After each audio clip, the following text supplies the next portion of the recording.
Hello students. So, in the previous lecture video, we have studied about what is vector, some properties of a good vector, and the nomenclature of a vector. Now, in this lecture video, we will study about pBr322 vector. Now, let's understand the pBr322 vector. So, the first useful feature of pBr322 is its size. So as you can see, the size of the pBr322 is 4363 base pair.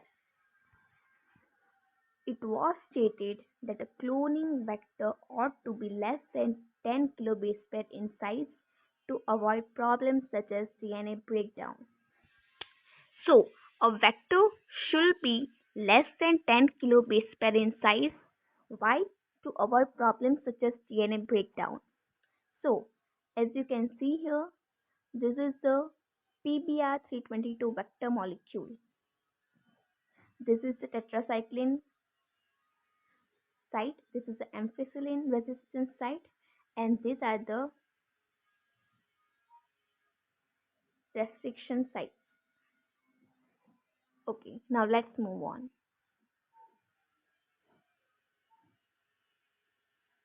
Okay, so wait a minute. pBr322 is 4363 base pair. Not only can the vector itself be purified with ease, but so can recombinant DNA molecules constructed with it. Even with 6 kilobase pair of additional DNA, a recombinant pBr322 molecule is still a manageable size. Now, what's the second feature of pBr322? Let's understand it. The second feature of pBr322 is that it carries two sets of antibiotic resistance genes. Wait, as you can see here, it is carrying two sets of antibiotic resistance genes. One is this tetracycline resistant gene, one is this ampicillin resistant gene. Hmm. Now, it carries two sets of antibiotic resistant genes, either ampicillin or tetracycline resistance. As we can see, can be used as a selectable marker for cells containing the plasmid, and each marker gene includes unique restriction sites that can be used in cloning experiment. Wait. So, as you can see here, these are restriction sites, unique restriction sites we can say, that are present in this ampicillin resistant gene site and tetracycline resistant gene site. Now, PST1, PVU1 or SAL1 inactivates the ampicillin resistant gene, and insertion using any one of 8 restriction endonucleases, notably BAM-H1 and HIND3, inactivates tetracycline resistance. So what does this mean? Let's understand it. So it is saying that if we are inserting a gene of interest in this region or in this region, then it will lose its tetracycline resistant capacity, and it will be no longer able to be resistant to tetracycline antibiotic. And if we are inserting a gene of interest in this restriction site region, then they will be no longer be able to be resistant to ampicillin antibiotic. Now you understand?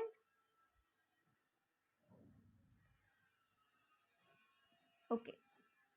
So this great variety of restriction sites that can be used for insertion in activation Insertion inactivation means that when we insert a gene of interest in any of the in any of the restriction site, then it will inactivate that antibiotic, and it will be no longer able to be resistant to that antibiotic.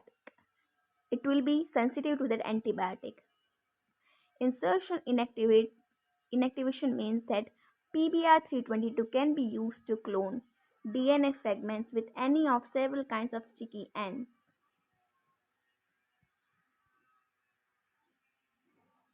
A third advantage of pBr322 is that it has a reasonably high copy number, about 15 molecules present in a transformed E. coli cell, but this number can be increased up to 10,000 up to 10,000 to 3,000.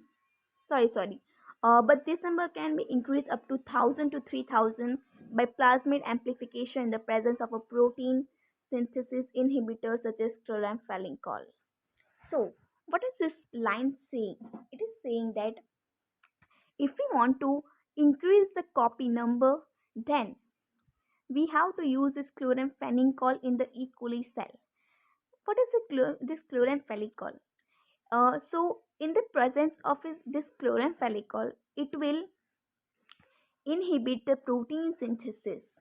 Since it will inhibit the protein synthesis, then the plasmid has to replicate itself.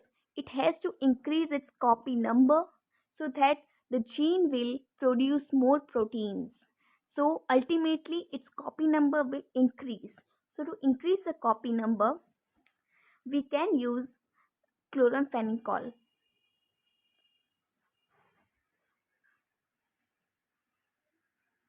Now, let's move on.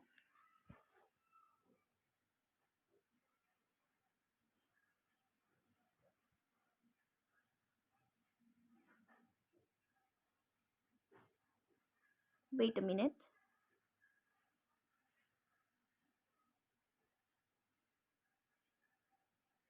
Okay, so now the pedigree of PBR322.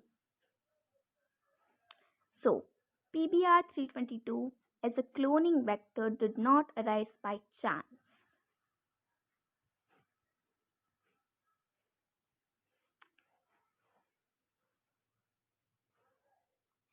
PBR322 compromises DNA derived from three different naturally occurring plasmids.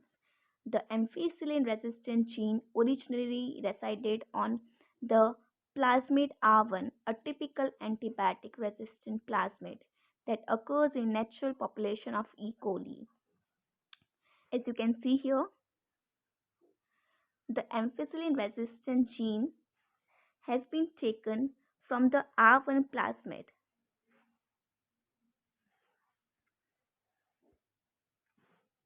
Then, the tetracycline resistant gene is derived from R65, a second antibiotic resistant plasmid. The replication origin of PBR322, wait a minute. The replication origin of pBr322, which directs multiplication of the vector in host cell, it is originally from PM3. Is originally from PMB1, which is closely related to the colicin producing plasmid called E1. We will understand through this figure.